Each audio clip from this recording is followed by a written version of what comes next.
Hello and welcome to another session in mathematics. In this session we'll be looking at statistics. But before that, let's take a review of our previous lesson. Welcome back. In our class today we'll be looking at statistics. We'll start with the definition of statistics, and we then go over to collection, tabulation, and presentation of data. So let us start with the definition of statistics. Okay, the word statistics is defined as the collection of data and the presentation of the collected data in a clearer form for better interpretation.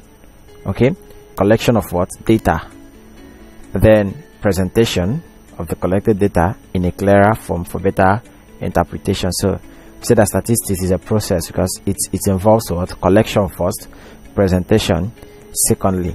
And then when we talk about data, what do we mean? The word data is an unprocessed fact or a raw fact, or you can call it an unprocessed information. Okay, now when data is processed, it becomes an information.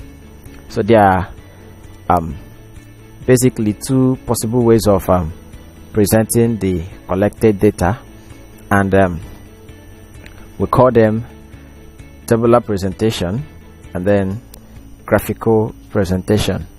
Tabular presentation and graphical presentation. And then let's look at the types of data. The types of data. There are generally two types of data. We have the quantitative data and the qualitative data. Quantitative and qualitative. And then when we talk about quantitative, we are looking at quantity. When we refer to quantitative, we are looking at what? Quantity. Okay, so we are looking at the quantity of the data, and when we talk about quantitative, we talk of what? Numerical values, that is use of numbers. And this quantitative data is subdivided into two. We have the discrete data, and this is obtained by mere counting. Count 1, 2, 3, 4, and the rest of them. We obtain this by what? Just counting. And examples here includes the number of students in a class, population of a country, number of cars in a garage, number of houses on the street, and so on and so forth. And it's very important that you note here that when we talk about discrete data, we make use of whole numbers. No decimal is accepted. Okay, we use numbers, whole numbers, not what? Decimals. And then secondly, we have the B part of quantitative data that we call continuous data. And this is obtained by measurement. The first one is obtained by counting. The second one is obtained by measurement. Example is the weight of a man, the height of a man, the age of a man, size of someone's shoe, the score or mark someone makes in an examination. And then these ones can take both whole number or decimal. Okay, the continuous data can take either whole number or decimal. Then we have the second type of data. The second type of data that we call qualitative data. Qualitative data. This type of data is concerned about the quality of a data. Okay, the first one, quantitative, talks about the quantity of a data, and then the qualitative talks about what? The quality of a data, and it can be described in words like the taste, color, make of shoes, and so on and so forth. So now with this idea of on data, I want us to go over to the use of this data, and that will lead us to what we call measures of central tendency.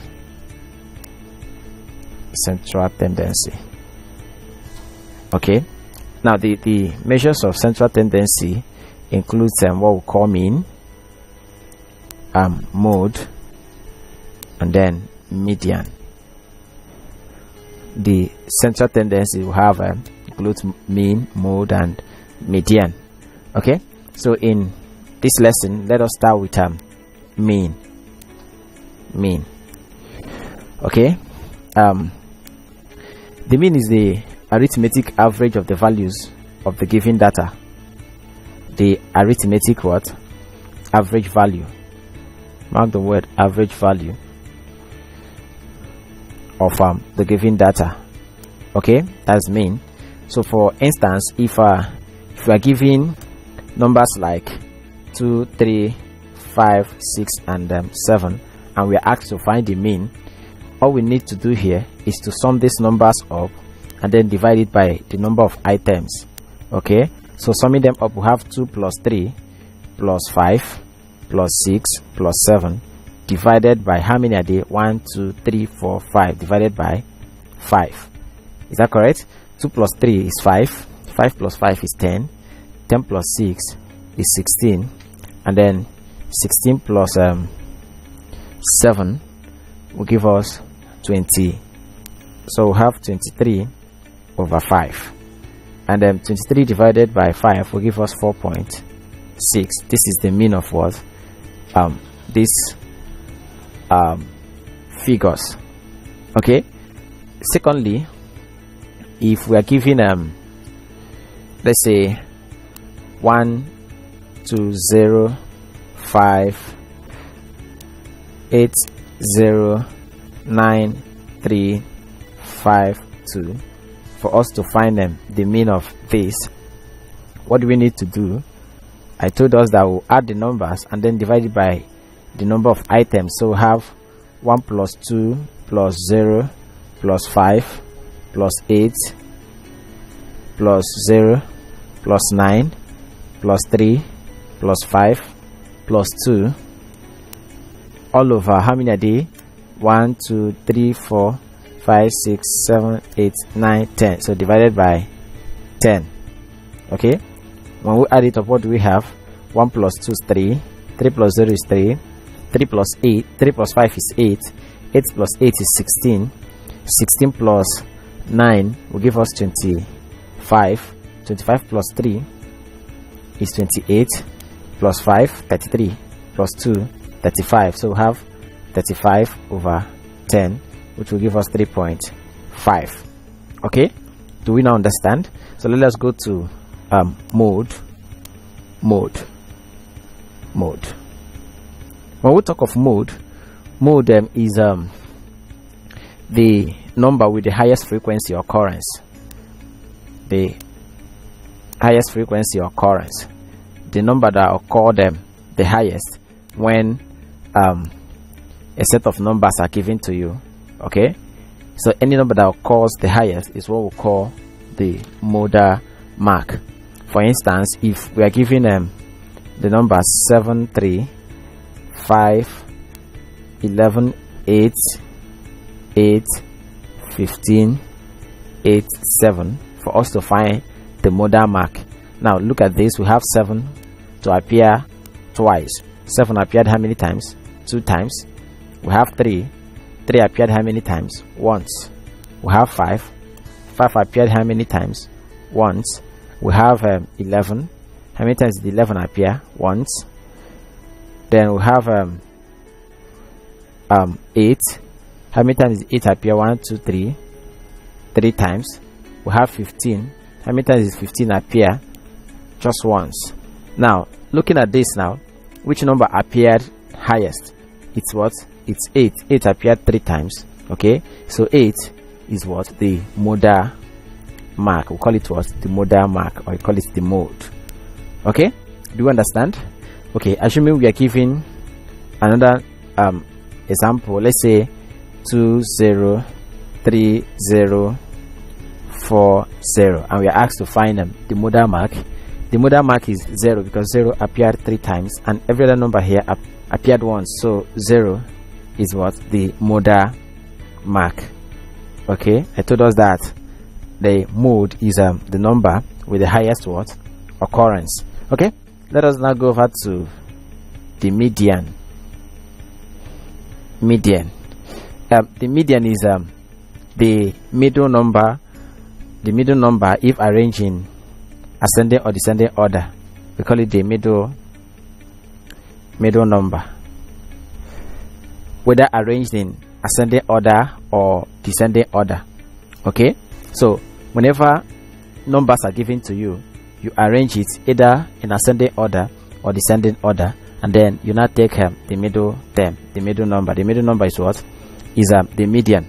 But in cases where there is an even number, okay, if we have an even number, if we have even number of occurrence, then we take the two middle numbers, and then divide it by 2, and divide it by 2. Okay, 2. What do we mean by this? If we are given numbers like 2, 3, 0, 5, 7, 3, 1, 2, 9, and we are asked to find the median of this, all we need to do is to first of all arrange this in either ascending order or descending order. Arranging it in ascending order, we'll have 0, 1, 2 appear 2 times. We have 3 occurring 3 times 2. We have 5. We have 7, and then we have 9. We have 0, and the last number here is what? Is 9. Now we're asked to find what? The median. So we count 1, 2, 3, 4, 5, 6, 7, 8, 9. How many are they? They are 9. So you count 1, 2, 3, 4. You count 1, 2, 3, 4. What's left here? 3. Therefore 3 is our what? Is our median. That's the middle term in this arrangement.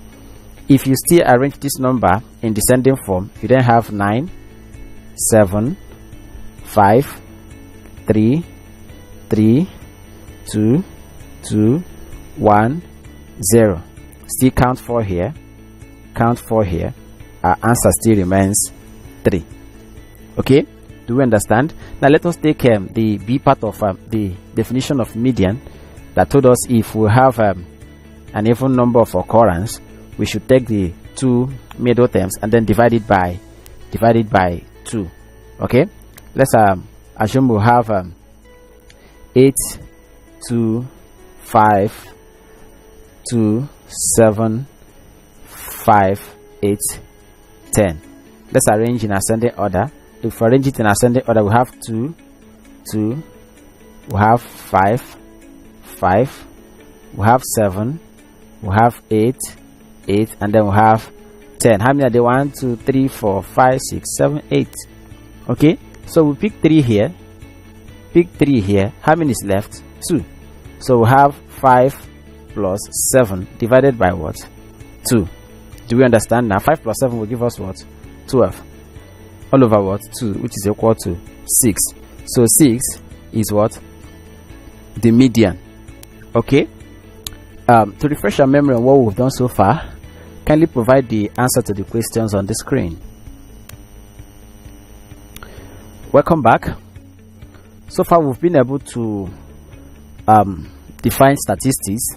We've talked about data, we've talked about the types of statistics, we've talked about the measures of central tendency, which includes mode, mean, and median. We'll stop here today. Then in our next class we'll go over to frequency table. So do well to use the lesson note on the platform for better information on the topic we've just discussed, and feel free to drop your questions on the comment section. Okay, till we meet again in our next class, stay safe and bye.